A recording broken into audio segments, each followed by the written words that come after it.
Man, it's low-key lockdown and we back with another video today, man. As y'all know, fight week is coming up in July, and the main card is looking stacked. And the main event on that main card is Yair Rodriguez versus Alexander Volkanovski. And of course, we already know who's gonna win, but I'm gonna break down why it's not as simple as that. You know what I'm saying? We got Yair Rodriguez, man. Yair Rodriguez is one of them guys with them taekwondo style kicks and like a million kicks in his arsenal, and he can do every goddamn kick known to man. Karate kid ass nigga. Let me stop. Karate kid ass boy. Let me stop.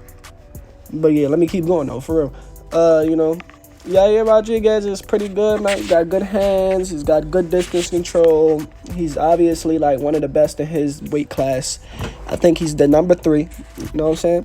So Yair, he's not a pushover at all, man. He's not a pushover at all. He's beaten a lot of notable names, Korean Zombie, Jeremy Stevens, he's just been out here. He's been performing, man. He performs very well. Then we got Volkanovski. Volkanovski's a very well-rounded fighter, one of the most well-rounded fighters, if you ask me.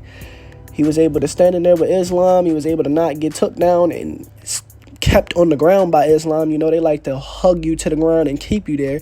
And he didn't go for that. And I'm very, very glad to see that, because a lot of fighters cannot possibly withstand that kind of pressure that them Dagestani boys be putting on people. Islam is a very good wrestler, and apparently Volkanovski was preparing for that, and he made it look very, very easy for him to get out of these takedowns.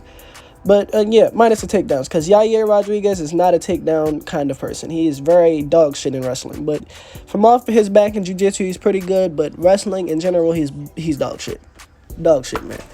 The only thing that Alexander has to worry about, primarily, is, really just checking these kicks and trying not to get head tapped on one of these long-ass kicks that he throws. I mean, Volk, he's a very tough guy, so I don't know. It's going to take a lot to take him out, and Yair is not doing that with his pillow-ass fist.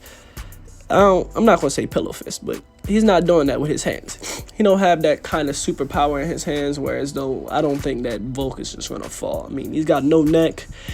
Whatever he does have with it is very strong, and it's very hard to knock a person out that has no neck, because the neck being weak is why a lot of people get knocked out, because the neck is the first thing that moves after you get punched, and it rattles the brain around. Volkanovski doesn't have a neck. Volkanovski neck is like a tree stump. You feel me? So with that being said, man, it's going to be hard to knock him out anyway. He's not going to submit him. Yair Rodriguez is not going to submit him, for sure. Volk has almost every advantage possible. He's very fast. He's very tough. He's good at wrestling, good movement, very well-rounded fighter.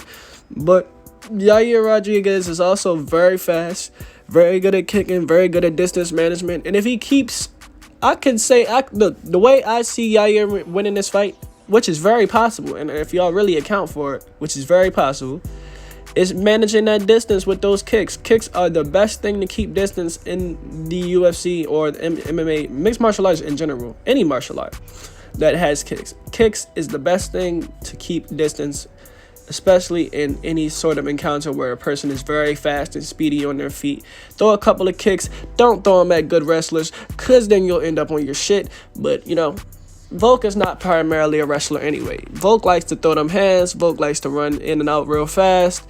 He likes to be in the mix. He likes to do his shit. You get what I'm saying? He like to pop his shit with his fist, and he run around real fast around the ring like Mighty Mouse, and he be running around, swinging and punching it. Bro, he be doing a lot, bro. Volk is doing a lot. And for him to be so goddamn small, for him to be that small and at that weight class that he's at is kind of ridiculous. He should be a bantamweight, but it is what it is. Volk,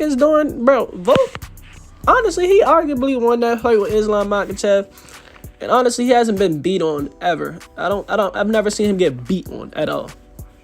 So it's gonna be hard for Yair Rodriguez. But obviously, my favorite to win this fight is obviously gonna be my boy Alexander Volkanovski. If anybody knows about fighting and they really pay attention to fighting, we know that Alexander is going to win. But what fashion is he going to win? Is it going to be dominant? Is it not going to be dominant? Is Yair going to pose problems? I believe that Yair can definitely pose these problems, especially because I feel like he's been waiting for this shot his whole life. Yair, he might just be able to get this one off because, you know, nothing is impossible. I'm not going to say it's impossible, but it's not likely. But he does have, like, the physical advantages. He's taller. He's lengthier. But Volk is faster. His IQ is higher. His ability sheets have more shit on it. His toolbox has a lot more in it. You know what I'm saying? He's just a lot better fighter. So with that being said, man, obviously Alexander wins, but I just wanted y'all to get the picture of how Yair could possibly win. And with that being said, man, we out. Let me know what y'all want to see. Like, comment, subscribe, and we finna day. Yeah.